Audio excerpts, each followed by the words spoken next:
Welcome back to Switch Stars, my name's Luke and I'm back once again with a review of Maze Blaze, a recently released roguelike action shooter in which you get to blast your way through randomly generated mazes as a beefy mech, eradicating its alien occupiers as you go, and collecting artifacts to power yourself up and modify your abilities. Now it's been a while since I've played a decent roguelike and I was interested in seeing how this one played out, so let's get right on into it, and be sure to like and subscribe if you enjoy my content and want to see more. So no storyline with this one, and instead after a short set of tutorial windows we're dropped straight into the maze and left to go at it. Now if you played any kind of roguelike ever, you'll know the score with this one, and the general formula doesn't deviate much from the norm in terms of how its roguelike mechanics work. Levels consist of randomly generated mazes for you to work through, each containing enemies which become progressively more difficult, and on your way to the exit portal you'll encounter enemies to kill and a bunch of different power-ups to collect. These power-ups come in three different forms, the first being temporary ammo pickups which change your projectiles, causing them to ricochet off walls, penetrate through or seek out enemies or slow them down. The second are active pickups which include shields, health restoration packs and grenades, and finally are the permanent perks, and these are randomly selected from a pool and give you one of two options when picked up. To begin with, the permanent perks will be encrypted, so you've no idea of knowing exactly what they'll do, but selecting them decrypts them and unlocks the descriptions, so after a few runs you'll start to build a database of them. You can also find these shiny cubes which allow you to re-roll a perk before selecting it, and these persist through runs, so you don't have to use them right away.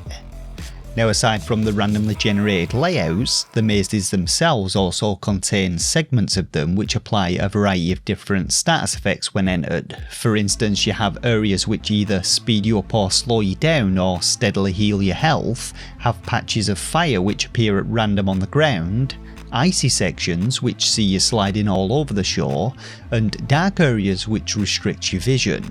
And these bring some nice variety and add additional challenge, as the status effects are also applied to enemies, so you really need to think tactically and often need to draw enemies out of them before engaging with them. When it comes to the enemies, these generally fall into three different categories, ones which will rush at you and try to melee attack you, others which will rush at you and try to blow themselves up, and finally ranged enemies, and there are several different varieties of each, with them becoming progressively more difficult with each new maze you enter. Generally they're not too tough to take down, with each only taking a couple of shots to destroy depending on your power-ups and ammo, and in general the game isn't too difficult, with me able to make some reasonable progression, but the real issue with Maze Blaze lies in its control scheme. Instead of being a twin stick shooter, which would have been ideal and would have worked really well with the isometric perspective, the left thumbstick is used to move your character whilst the right thumbstick does nothing at all. In order to actually aim, you have to hold down the ZL button, which leaves you stationary and vulnerable to enemy attacks, and the game does have a dodge mechanic, but this too can only be used whilst stationary, and it actually dodges you towards wherever you're aiming, which means it's an absolute nightmare to use, and it also has a very short range and a couple of seconds cooldown, so it's pretty much useless when you come up against enemies which fire multiple projectiles.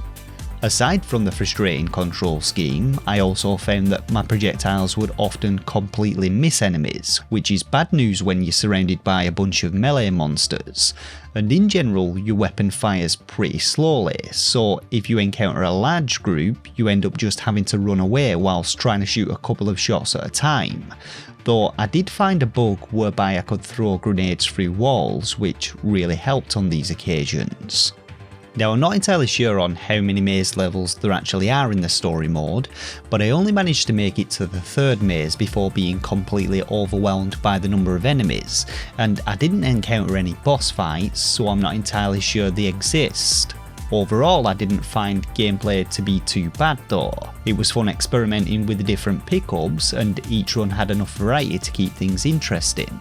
But I found the mazes themselves to be a little too large, with far too much backtracking and wandering aimlessly to find the exit, and for me that control scheme was just a real fun killer, and I really just wish they'd implemented twin stick shooting mechanics. Aside from the game's story mode though, there's also an endless mode to unlock, which I assume means endless amounts of mazes for you to work through,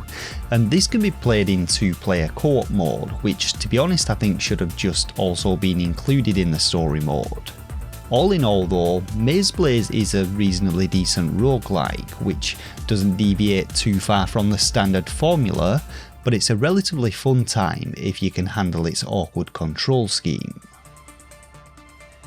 So visually then, I quite enjoyed the perspective of the game and also its heavy use of neon, which adds some nice visual effects and I'm always a fan of. However, the way in which the maze actually generates around you is a little off-putting, kind of like viewing the game through a fisheye lens, and I feel like it could potentially have a bit of a motion sickness effect on some people. But overall the visuals aren't too bad, and the game generally performs well on the Switch with just a few minor frame rate dips.